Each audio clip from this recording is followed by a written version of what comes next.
네, 안녕하십니까. 명의대의 적광입니다. 자평긴전 33강 상관격 네 번째, 상관격의 재성하고 인성을 격국을 이렇게 강의하도록 하겠습니다. 상관격에 재성하고 인성을 겸한 경우가 이렇게 있거든요. 이 상관격에 이 재성하고 인성을 겸하게 되면은 제극이 해가지고 서로 이렇게 상극관계인데, 상관격에서 이것을 쓸 수가 있다. 원칙은 아닌데 쓸 수가 있다라고 이렇게 했을 경우를 이렇게 사주를 가지고 한번 그 분석을 해 보겠습니다. 자평진전 원문 내용을 보면은 자평진전 상관격이 재성하고 인수를 겸용하는 경우에는 재성하고 인성이 서로 이렇게 극함으로 본래는 함께 쓰지 않는다. 다만 그 간두에서 둘 다 청하고 서로 장애가 되지 않아야만 쓸 수가 있고, 또 반드시 재성을 생해하는 경우에 재가 태양하여 인수를 대동하거나, 또는 인수를 차지하는 경우에 인수가 너무 많으면 재를 대동할 때는 조정하여 중화를 이루면 마침내 기격이 된다, 이제 그랬거든요. 이게 상관격인데 재성이 이렇게 왕한 경우는 이제 일간이 상관을 써서 이렇게 재성 활동을 하기가 약하니까 그때는 인성으로 이그 저기 뭐냐, 일간을 이렇게 도우면 일간이 힘이 이제 나니까 상관생계를 할 수 있다는 상관생계를 할 수 있다는 경우가 되고요.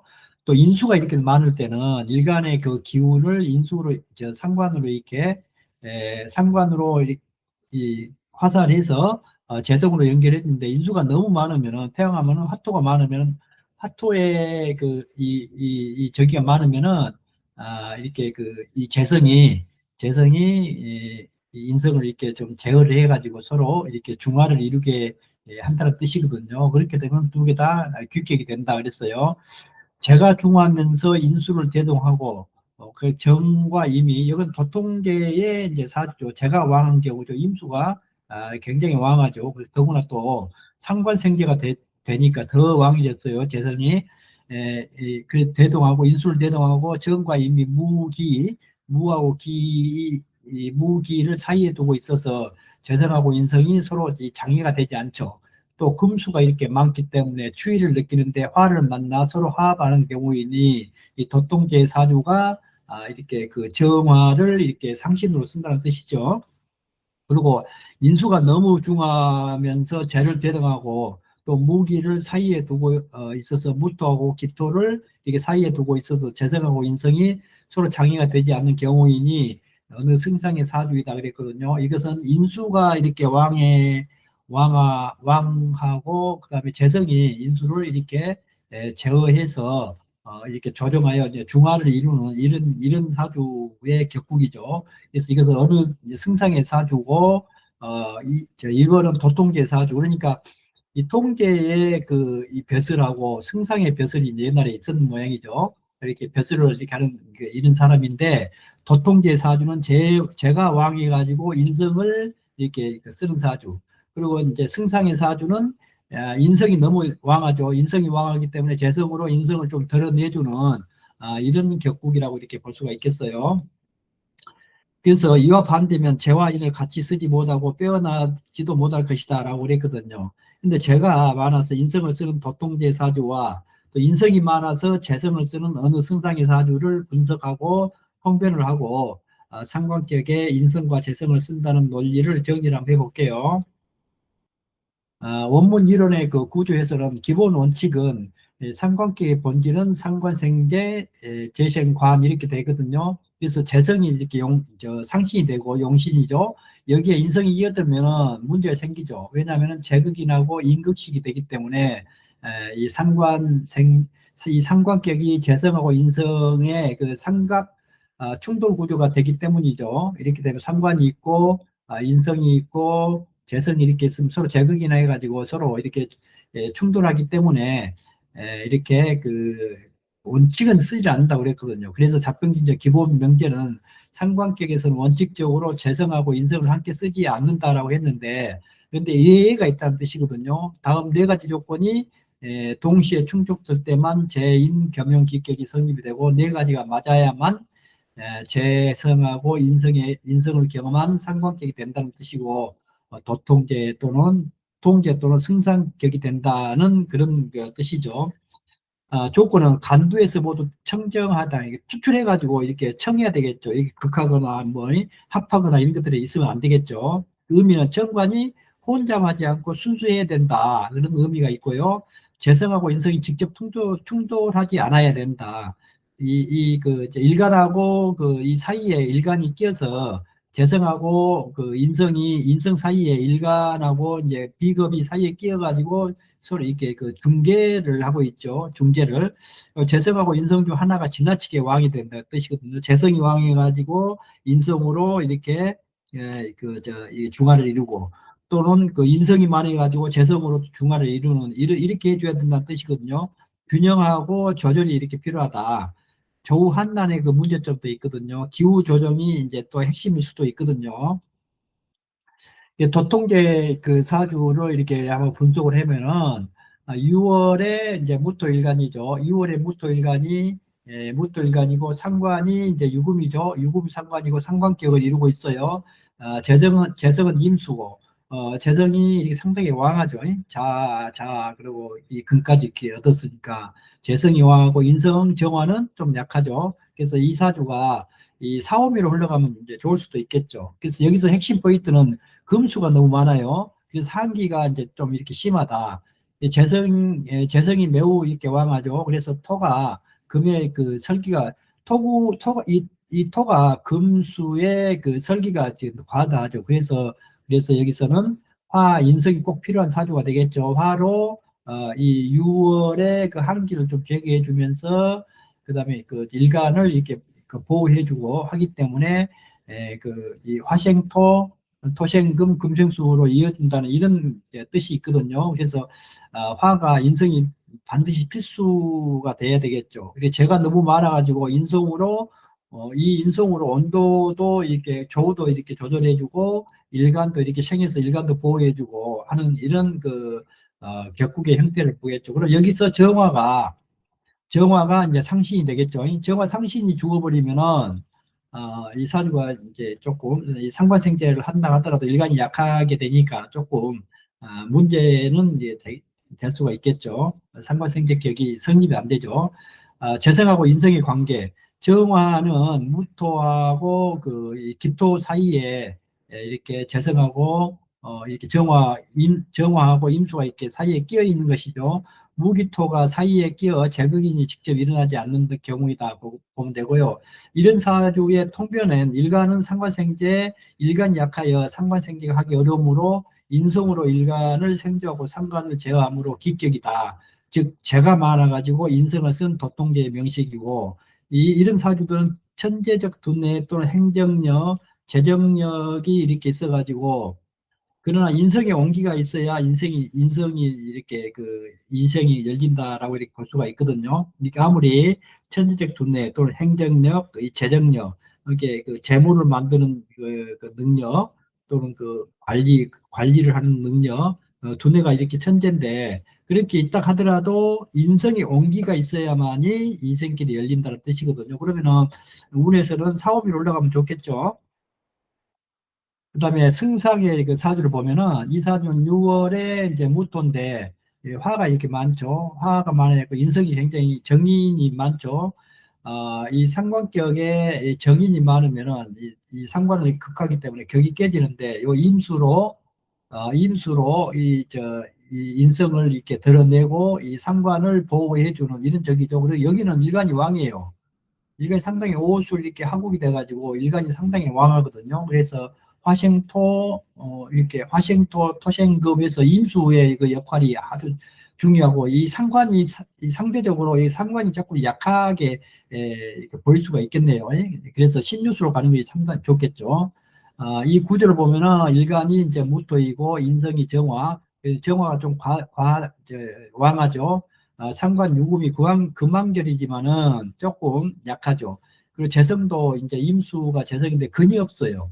그렇기 때문에 재성도 약하죠. 그래서 일간은 왕한데 재성하고 상관이 이렇게 약하니까 재성운과 상관운을 올라가면 참 좋겠죠. 핵심 포인트는 화인성이 과다하고 이제 토가 이렇게 왕하죠. 그래서 화토가 이렇게 과열됐어요. 그래서 생기가 이렇게 막히는데 그래서 재성 수로 열기를 조절하고 이렇게 그 상관으로 이렇게 수기를 유통시켜 주는 경우라고 볼 수 있거든요. 인성이 너무 많아가지고 재성으로 이렇게 조정해서 균형을 이루어주고 있는 것이죠. 재인 관계를 보면은 정화하고 무토, 그다음에 임수 이렇게 했는데 역시 무토가 중개하여 재극인을 차단하고 있죠. 예, 이 명식은 인성과잉 또 인성과잉으로 재성이 투입되고 그럼으로써 균형이 이제 회복돼서 기뀌게 되었다라고 보고요. 인성이 많아서 재성을 쓴 어느 승상의 그 사주다라고 이렇게 이제 보고요.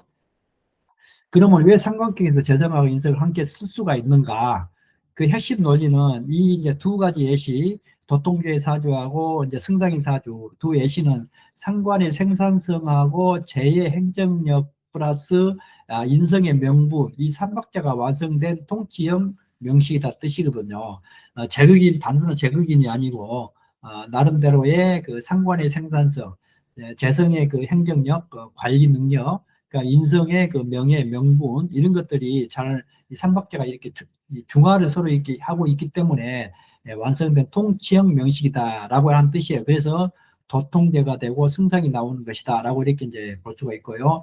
이 상관격의 목표는 생산, 유통, 통치의 그 완성이죠. 그리고 재성의 그 목표는 현실 또는 재물, 조직, 행정, 이 관리적인 측면이 이렇게 두드러지죠. 재성이라고 하는 것은. 인성은 뭐 질서나 학문이나 명분이나 권위, 주로 명예에 관계되고 있는 이런 것을 이렇게 인성의 저기를 볼 수가 인성의 인성이라고 이렇게 볼 수가 있겠고요. 재인을 겸용한다는 건 뭐냐면은 현실 능력과 명분 질서를 동시에 성취한다는 뜻이 이제 있다는 것이죠. 제극인이 하면 안 되겠지만은 이렇게 겸용한다는 것은 재성의 그 현실 능력, 그럼 인성의 명분 질서를 동시에 성취한다. 이 상관이라고 하는 이 물건을 통해 가지고 그 현실 능력을 이렇게 갖추고 또 명문 질서까지 이렇게 하기 때문에 고귀한 사주가 됐다라고 이렇게 볼 수가 있을 것 같고요. 이와 반대면 흉해지는데 다음 주 하나라도 어기면 그 흉해진다 그랬거든요. 재와 인성이 직접 충돌할 경우, 정관이 이렇게 혼탁해지는 경우, 중화가 불성립이 될 때, 조우가 실패될 때는 상관이 기가 막혀가지고 총명은 있으나 현실 성취가 없다. 재능은 뛰어나나 사회 실패로 기결된다라고 이렇게 이제 볼 수가 있겠죠. 두 사주의 공통 구조는 상관의 재능이 재성하고 인성을 거쳐서 통치로 완성된다라는 뜻이거든요. 이 상관격이 두 개 다 상관격이죠. 도통제하고 어느 승상의 사주는 이 상관이 그 생산 창조, 똑같이 생산 창조에 그 관여하게 되고요. 재성이라고 하는 경우에 행정 또는 재정, 도통제 사주는 그렇게 현실적인 이런 관리 능력 이런 것들을 볼 수 있고, 승상의 사주는 재성이 행정, 재정 이런 것들을 이렇게 이루고 있고, 인성이라고 해서 인성은 명분이나 권위, 마찬가지로 명분이나 권위거든요. 이제 어떻게 상관, 재성, 인성이 이렇게 세 가지가 서로 이렇게 절제와 균형을 이루고 이렇게 중화를 이루고 있는 경우에는 어떻게 되냐. 도통제 사주는 상관격에서 재성하고 인성을 겸용하는 경우에는 재가 많으면서 인수를 대동하는 경우에는 운에서는 인수를 돕는 운이 좋고, 인수가 많으면서 재를 대동할 경우에는 운에서 재성을 돕는 것이 좋다라고 이렇게 했거든요. 이걸 기준으로 해서 봤을 때 도통제 사주의 그 생극의 관계를 왕시 강약을 보게 되면은 금이 이렇게 왕하죠. 그다음에 수가 제일 왕하죠. 재성이 이렇게 왕하죠. 그래서 상관생제를 이렇게 하기가 좀 약간 버거운 일간의 경우죠. 그렇기 때문에 정화나 토운으로 이렇게 흘러가는 것이 좋겠죠. 전체적인 운세를 그렇게 한번 보고요. 무신대우는 이 비금운과 이 식신운이죠. 그래서 금수가 이렇게 보강이 되면서 그 일간의 기운도 이렇게 보강이 됐거든요. 그렇기 때문에 상관성이 잘 나타나고, 이 상관성이 나타남으로써 재성, 이렇게 일간이 성취하고 싶은 욕구가 이렇게 일어난다는 뜻이 되거든요. 그래서 이런 시기에는 이 재능이 폭발적으로 일어나는 시기다라고 이렇게 볼 수가 있고요. 정민년을 보세요. 운 좋죠. 이게 그 인성에다가 이제 비거분이기 때문에 아주 좋은 그 도통제 운의 핵심 전성기가 될 수 있겠죠. 이때는 학문이나 이런 것들이 아주 잘 되고, 이렇게 이제 이런 시기에 이제 과거 시험에 이제 합격할 수 있는 그런 운이 되겠죠. 병호운도 마찬가지, 제일 좋죠. 병호운도 최고점이죠. 강력한 화가 이렇게 들어와가지고 완전히 이렇게 그 이 무토일간에서 인성의 그 힘을 얻어서 이렇게 금수를 이렇게 그 운용할 수 있는 그런 능력이 이제 되는 그런 운기라고 될 수가 있겠죠. 그래서 이렇게 권력과 부귀의 절정의 시기, 제 인생의 최고 황금기라고 이렇게 볼 수가 있겠죠. 병호 대운에. 을사대운도 나쁘진 않죠. 을사는 정관운하고 이제 그 여기는 인성운이죠. 그래서 여기에도 계속 그 이 상관생제 재생관의 형태가 되기 때문에 그 좋은 그런 운기가 될 수가 있고요. 갑진은 어때요? 갑진은 토목고 목이 토를 설하고 조정이 필요하죠. 그래서 이렇게 간목이 오게 되면 칠살이죠. 그래서 합살, 그러니까 기토가 합살해 가지고 이게 동료의 그 도움으로 이렇게 난제를 극복하는 이런 운기가 되기 때문에 이 갑진 대운도 상당히 좋은 대운이라고 이렇게 볼 수가 있겠네요. 신자수구 이제 그 이것은 저 화급 위제가 됐거든요. 화급 위제가 됐거든요. 이 값진 대운에. 그래서 아주 좋은 그 운이라고 이렇게 볼 수가 있고요. 계묘도 마찬가지죠. 계묘도, 저 재성을 이렇게 강화시켜 준 운이고, 묘는 정관운이죠. 상관격에 정관운이 오면은 좋지는 못할 수도 있지만은 이 정화가 그 유금을 이렇게 통질하기 때문에 이렇게 정관이 이렇게 살아나겠죠. 그리고 이제 묘가 오게 되면 묘유충이 이렇게 생길 수가 있는데 두 개의 그 유가 하나의 묘를 충할 수가 없기 때문에 충은 일어나지 않는다고 이렇게 볼 수가 있고요. 그 다음에 이민대운 같은 게 보세요. 이민대운에, 저기 운이, 칠산운이죠. 그래서, 이 삼관격의 재성하고 인성이 이제 이렇게 있으면은, 칠살이 들어와도, 재생살을 해준다고 하더라도 최종적으로는 인성으로 이렇게, 화생토, 수생목, 목생화로 이렇게 이어지고 있거든요. 그렇기 때문에 이렇게 크게 큰 좋은 운은 아니지만은 이게 어느 정도의 중간 정도의 기운이라고 이렇게 이제 볼 수가 있을 것 같아요.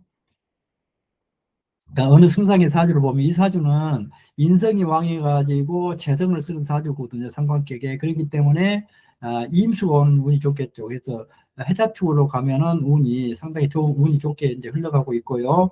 그 다음에 임묘진으로 이렇게 흘러가고 있기 때문에 흘러가면은 이제 이 임묘진으로 가면은 이 관성운이죠. 관성운인데 이 칠살운이 오게 되면은 이 기토가 이제 천간으로 이제 간목이 오게 되면 기토가 이렇게 합을 해서 이렇게 저기 인성이 왕한데 재성을 쓰는 이런 구조가 되거든요. 그렇기 때문에 이 재성으로 이렇게 인성을 이렇게 제어해주는 이런 그 시기라고 볼 수가 있고요.